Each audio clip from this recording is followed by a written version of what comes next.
Everybody good? No. Thumbs up, everybody? Good.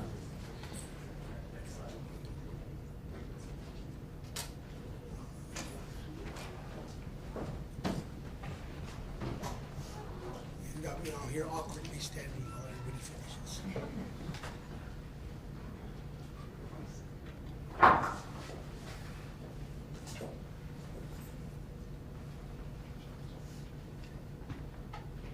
Everybody ready? Give me 1 second. All right, that's fine. It's okay. We'll have awkward video of me standing here. Talk about your day. Yes, it's been a long one, like most. Hey man, see me on back forth.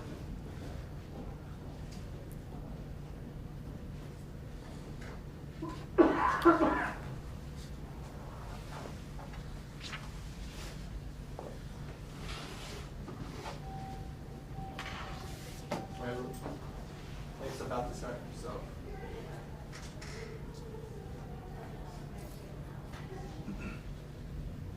Okay, you rolling? All right, thanks, man.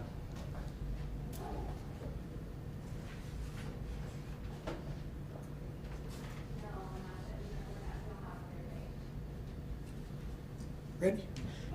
Good afternoon, everybody. We're here to talk about our December 30th, 2023 officer-involved shooting, which did involve APD officer being struck by gunfire. Fortunately, the officer did survive. The officer has undergone surgery. The officer will continue to recover, and we'll give more updates as we have more information. I think it's important to also acknowledge that we do have 3 officer-involved shootings that we haven't given updates from. This is kind of jumping to the front of the line because we want to get this out due to the fact that an officer was injured, but we do intend on giving an update on all 3 officer-involved shootings later this week. It's just been difficult with the holiday season with people on and off, and unavailability of everybody to be here at once for all the different parts that go into those processes. So with that, I'm going to turn it over to Commander Hartsock, who's going to give an update on this officer-involved shooting and where the investigation is at this point. As usual, we ask everybody to please recognize the fact that as the case moves through the use of force investigation process, it'll go through IA force, IA professional standards for whatever violations may occur, and any changes that we may be working on for the department or recommendations coming out of it will come out of FRB at a later time. So just kind of getting that all out there from the beginning. Thank you. Bye.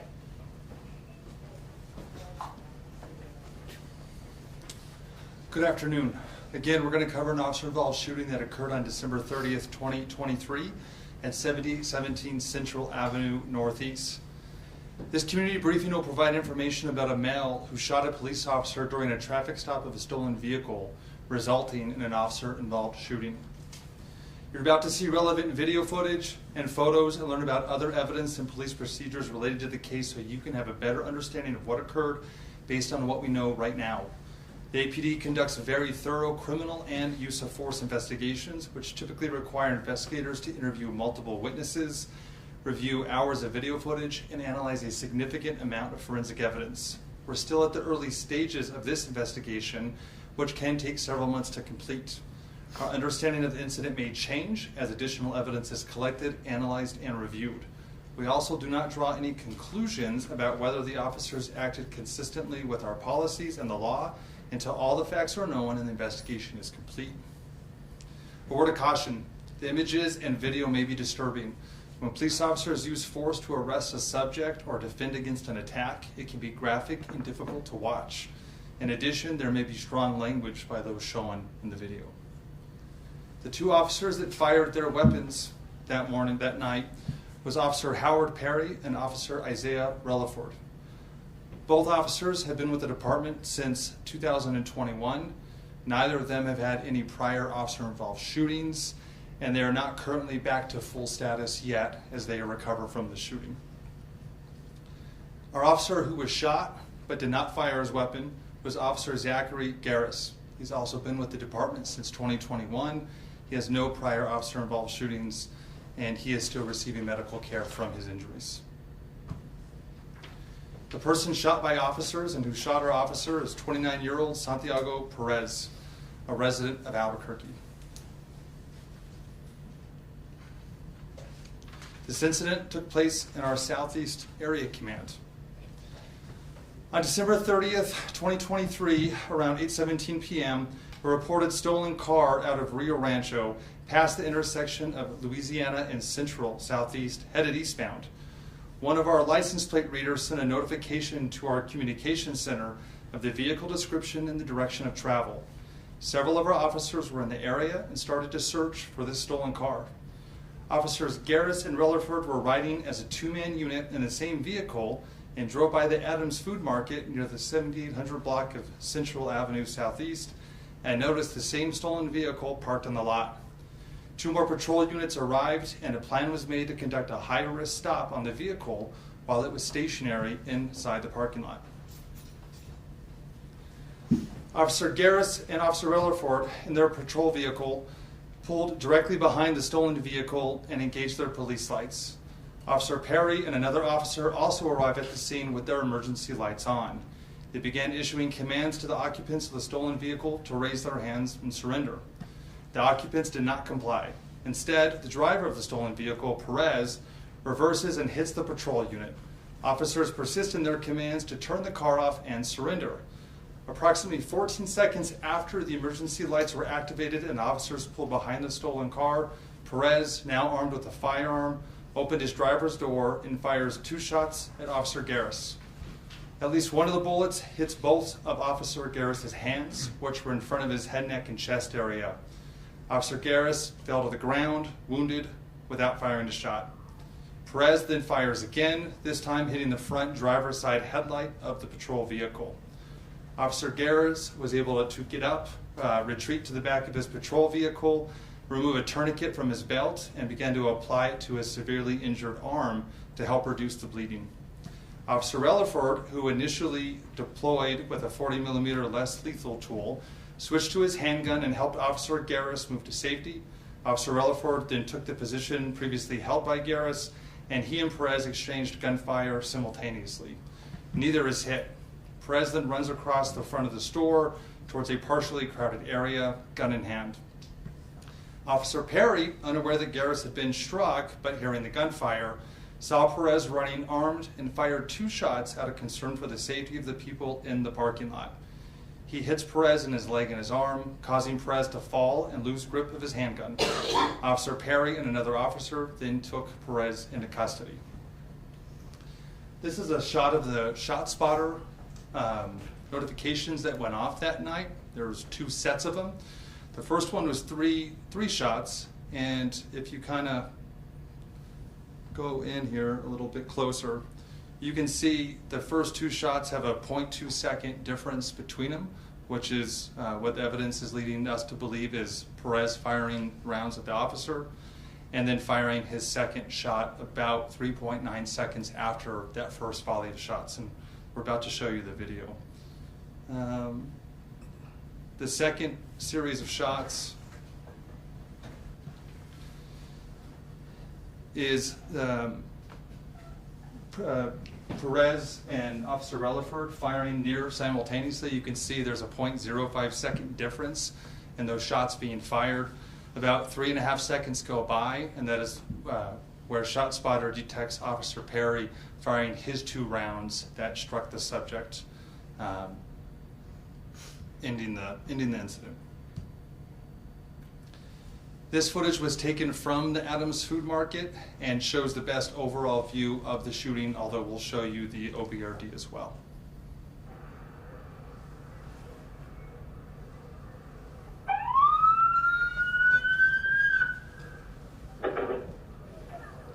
Out of the car! Get off the car! Get off the car!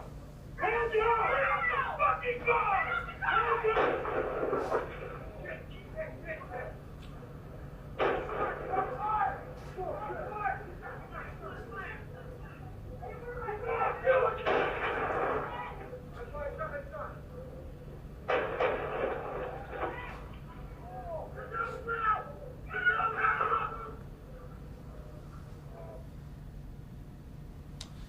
This OBRD is from Officer Garris, who again does get shot during this clip and does not fire his weapon. Out of the car! Get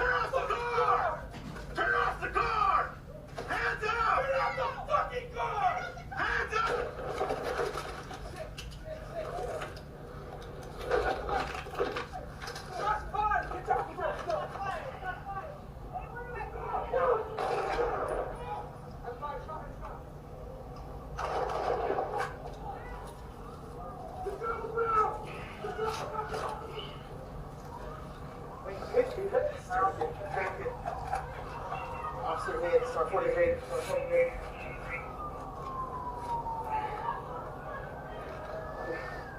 You're good. You're good. You're good. This OBRD is from Officer Relaford, who, again, when this traffic stop starts, he's in the same car as Garris, but in the passenger seat, and he does fire his weapon. Subject is walking on. Getting up to 50 units advising. Get off the fucking car! Get off the car! Get off the fucking car! Get off the car! Sit! Shots fired! Shots fired! Shots fired! Get down! Shots fired! Get up! Get down! I fired shot!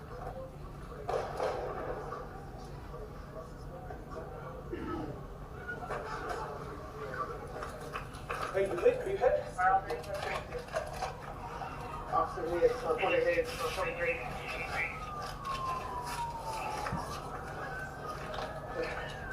You're good. You're good. You're good. Shot fired. You need subject down. 42 shots. Get it up. All 3 floors is 10 more. Vehicle's not clear. Yep. Stay there. This is video from Officer Perry, which again, he does fire twice. He hasn't started his camera yet, so the audio is going to kick in. Get back! Everyone get back down!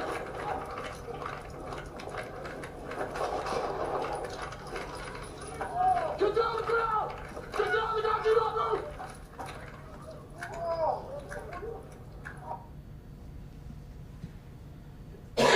This is a still image from the video I just showed you from Officer Perry, and behind the red circle you can see the handgun still being carried by Perez as he runs towards the group of people that are in this area. The distance when Officer Perry shot was approximately 46 feet. A total of 7 casings were located on the scene. 4, we believe, belonging to the suspect's handgun, and 3 belonging to officers. This photograph depicts Officer Garris's car. The yellow rod you see was placed by our crime scene team, showing the projectile hitting the car and the likely direction of travel into the vehicle. This is a shot of Officer Garris's car, which shows a blood streak from Officer Garris as he moved to the back of the vehicle for safety.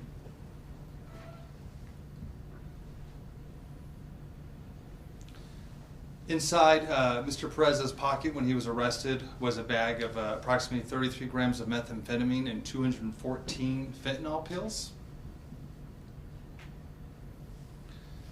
The firearm that was used by Perez had not been reported stolen. As we were still continuing to find the complete history of the gun, we were able to confirm it was purchased in 2003 by the Rhode Island State Police. They did indicate to us they had since sold or transferred the weapon to an arms dealer after that. Our team is still working with our partners at the ATF and these other dealers to try to get a better idea of how the gun ended up out here in New Mexico and in the hands of a convicted felon. But at this time, we don't have any other information to release. No NIBIN leads came back on this firearm. Santiago Perez was shot twice. Both were non-life-threatening injuries, and he remains hospitalized. We're working with state and federal prosecutors on new charges from this incident, and he still faces a parole violation from a 2014 robbery conviction to which he had a warrant for his arrest at the time of this incident. The female that you saw in the car was questioned that night, but released. For the next several months, the police department will continue to investigate and analyze this incident. We'll continue interviewing any new witnesses that come forward and complete any forensic tests. After the investigation is complete, our Force Review Board will forward their findings to the Superintendent of Police Reform to determine if this incident met the high standards of the Albuquerque Police Department. The MATF will forward their case to the District Attorney's Office, who will make any determination of criminal charges. If you have any questions, I can try to help answer them. Yes?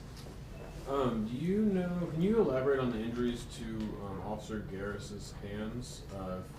You know, what exactly was hit by the bullets and what was affected, if he has any kind of lingering effects from it? Well, it's too early to tell exactly what the lingering effects will be, but it's very likely. Both his hands were struck. At least one hand had the bullet went all the way through. But we probably won't know the full effect, nor will Officer Garris for some time. And it appears, Matt, that the officer was holding his firearm and that the bullet went through the weak hand somewhere here and then ended up going through here, lodging the direction of the hand and lodging in the wrists. Okay, it lodged in his hand and wasn't through his So throat. they had emergency surgery last night, and that night, and they were able to remove the bullet, and obviously we're waiting to see what the condition and what the functionality of his hand will be after this But he incident. has all his fingers. He lost a partial finger, I believe. Is Officer Garris still in the hospital? No, he was released that next day. Yes, Nick. Yeah, you've spoken on how dangerous it's getting for officers continually with guns being pointed or they're carrying them. Has the department looked at charging attempted murder charges with suspects that are firing at officers? Because this is a life or death situation. You know, we've looked at it, and one of the alarming things is there's actually greater penalties for ag battery than there is attempted murder in our state. Correct? That's correct, and it's something that the DA's office will ultimately decide, but that has been a weakness of the attempted murder statute for my entire career. And just to follow up, will you guys take that to Santa Fe in this 30-day, because it's a big focus on the public safety? I know it's been addressed in the past. There are some crime legislation, and I don't know if there's one exactly dealing with this right now. Does APD go to every license plate reader's hit on a stolen vehicle, or was there something about this stolen vehicle in particular? We try to go to everyone if officers available. It's not feasible always. There may not always be somebody readily available, but it so happened on this time and this location there were officers available. So when officers are available, we do dispatch them, just shot spotter the same way. If there's officers immediately available to go, we send them. So in this circumstance, this shift was just coming on, so there was officers available to go in. I think he was only on duty like 15 minutes. And the fact that one officer already had the 40 in their hands, like there wasn't a force race setup, is that like a new thing you guys are trying to do, like have the 40 kind of available to like a partner officer? Or is That's something that we've always tried to do through our use of force policies, make sure that we have a force array, and that's what this, obviously he abandoned it when it became a deadly force situation, but we do always try to attempt to have some type of force array so that there's both lethal and less lethal options. Yes. I just wanted to confirm, because the press release says Garris has been in the department since 2020, and the PowerPoint said 2021. Ooh, I somebody think did he some. started the academy in 2020. Graduated in 2021 is what I would guess. With the gun, is that like however does that seem to be a normal thing for the Rhode Island State Police to buy a gun and have it sold to like a dealer? Is that seemingly like something that happens like? Yes, Yeah. it happens all the time. Like when we replace firearms periodically, they'll go back to a company. We'll generally trade them back to the company where we purchased our new guns in the past. This process is changing now in the future, but in the past they would get the firearms and then we would get our new shipment, so we would get credit for them, and then they may sell them to a dealer who then sells them. So they're trying to figure out the dealer that ended up with them, how did that end up back in the street? So obviously, however it was sold after that was not on record. That's what I think they're trying to figure out. It could be that nobody found the record yet, but they're trying to work through that. And E-Trace did not come up with a record yet. Not yet, no record yet. That it? Hey, thanks for everybody who responded that evening. You know, it is a difficult time when you do have one of your officers shot, and I just want to thank everybody for responding that evening, how professional everybody was with everybody at the scene. The officers appreciate it. So thank you guys. Have a good day. Our next press conference will be on Friday.